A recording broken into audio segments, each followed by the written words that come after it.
आपको जरूरत थी तो किसी व्यक्ति से आपने पैसा ले लिया, आपका काम बन गया, अब उसका पैसा आप लौटा नहीं रहे हो। अब श्री कृष्ण क्या कह रहे हैं अर्जुन से, फिर प्रमाण दिखा रहा हूं मैं आपको। जब आपने किसी दूसरे की लक्ष्मी ली और अब लौटा नहीं रहे, तो फिर जो आपके घर में लक्ष्मी है, आपकी पत्नी है, फिर उस पर कष्ट आने वाला है। श्री कृष्ण अर्जुन से कह रहे हैं गीता में, दूसरे की अमानत आपने हड़प ली, इस्तेमाल कर ली, जो आपके घर की अमानत है, आपके बच्चे, उन पे कष्ट आने वाला है। ये श्री कृष्ण अर्जुन से कह रहे हैं, प्रमाण आप देख लीजिए एक बार।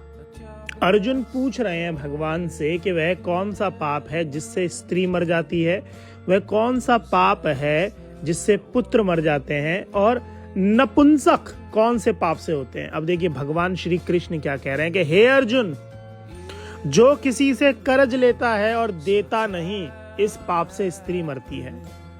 जो पाप जो किसी की अमानत रखी हुई पचा लेता है, मतलब खा लेता है, उसके पुत्र मरते हैं। जो किसी का कार्य किसी के गोचर आए पड़े और जवान दे दे कि मैं तेरे समय पर काम आऊंगा, मैं तेरा ये काम कर दूंगा, सबसे पहले तेरा काम करके दूंगा, जब समय आता है तब उसका कार्य नहीं करता, ऐसे पाप से नपुंसक होता है।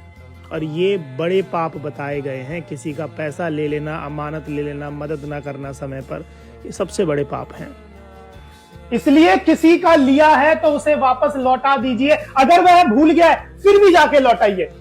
और किसी ने अगर आपका ले लिया है और अगर आपके वो पैसे ईमानदारी के थे, तो किसी ना किसी रूप में वो आप तक पहुंच जाएंगे और उस व्यक्ति की हानि हो जाएगी। किसी ना किसी रूप में वो व्यक्ति आपका नौकर, आपसे नीचे आपका जूनियर बन के आएगा और वो तमाम चीजें करेगा जो आप कह रहे हो। ये प्रमाण आपने देखा ना, ये भगवान श्री कृष्ण कह रहे हैं अर्जुन को, मैं थोड़ी कह रहा हूं।